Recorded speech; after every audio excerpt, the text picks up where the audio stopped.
महात्मा बुद्ध एक गांव में प्रवचन सुना रहे थे। उन्होंने पास हुए लोगों के समीप अपनी मधुर वाणी से सभी को संबोधित करते हुए बताया कि हर किसी मनुष्य को धरती माँ की तरह सहनशील तथा क्षमाशील होना चाहिए। क्रोध मानव का ऐसा शत्रु है जो दूसरों को तो हानि पहुंचाएगा, साथ में खुद भी उससे नहीं बच पाएगा। इसलिए क्रोध, ईर्ष्या मानव की सबसे बड़े शत्रु है। सभा में सभी लोग शांति से उनकी बात को ध्यान पूर्वक सुन रहे थे। तभी वहां उस सभा में एक अति क्रोधी व्यक्ति भी उपस्थित था। वह पहले तो उनकी बात सुनता रहा, फिर वह अचानक महात्मा जी से क्रोधित होकर बोला। बोलते समय उसका आंखें खून के समान लाल हो रही थी। उसने बोला कि तुम ढोंगी हो, यहाँ बैठकर लोगों को बेवकूफ बना रहे हो। यह जो भी तुम कुछ कह रहे हो ना, इसको सचमुच करना बहुत मुश्किल है। समझे, तुम्हारी इन बातों का कोई मतलब नहीं है। यह सब बातें कोई मायने नहीं रखती। असल जिंदगी में कहानी सुनाना बंद करो, धूर्त महात्मा, और जहाँ से आए हो वहीं चले जाओ।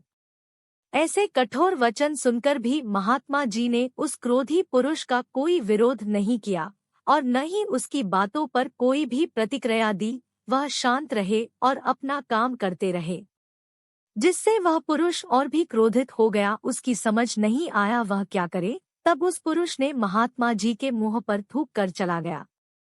अगले दिन जब उस व्यक्ति का क्रोध शांत हुआ और उसे अपनी गलती का पछतावा हुआ, तब वह आत्मग्लानि में जलने लगा और फिर उसने सोचा कि उस महात्मा से मुझे माफी मांगनी चाहिए। वह महात्मा जी की खोज में उसी स्थान पर गया जहां महात्मा जी कल प्रवचन दे रहे थे।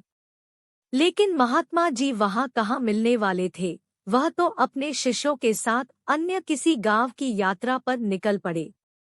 वह पुरुष सब लोगों से महात्मा जी के बारे में पूछता पूछता उस स्थान पर पहुंच गया जहां की महात्मा जी प्रवचन कर रहे थे। तब उस पुरुष को महात्मा जी के शिष्यों ने उसे उनके पास जाने से रोका, लेकिन महात्मा जी ने अपने शिष्यों को आदेश दिया कि आने दे उस पुरुष को। तब वह पुरुष महात्मा जी के चरणों पर गिर गया, उनसे बोला, मुझे क्षमा कीजिए महाराज। उसने महात्मा जी से पूछा, क्या आप भूल गए हो कि मैं वही जिसने कल आपका इतना अपमान किया था? मैं अपने दुष्ट कृत्य की आपसे माफी मांगता हूँ। तब महात्मा जी ने बड़े शालीनता से उस पुरुष से बोले कि कौन सी बात? तब उस पुरुष ने बड़ी हैरानी से महात्मा जी की ओर देखा। महात्मा जी बोले कि मैं तो बीती बातें वही छोड़ आया, क्योंकि बीता हुआ कल कभी वापस लौटकर नहीं आता। इसलिए बीती हुए बातों की वजह से आज और अपना आने वाला कल नहीं बिगड़ना चाहिए।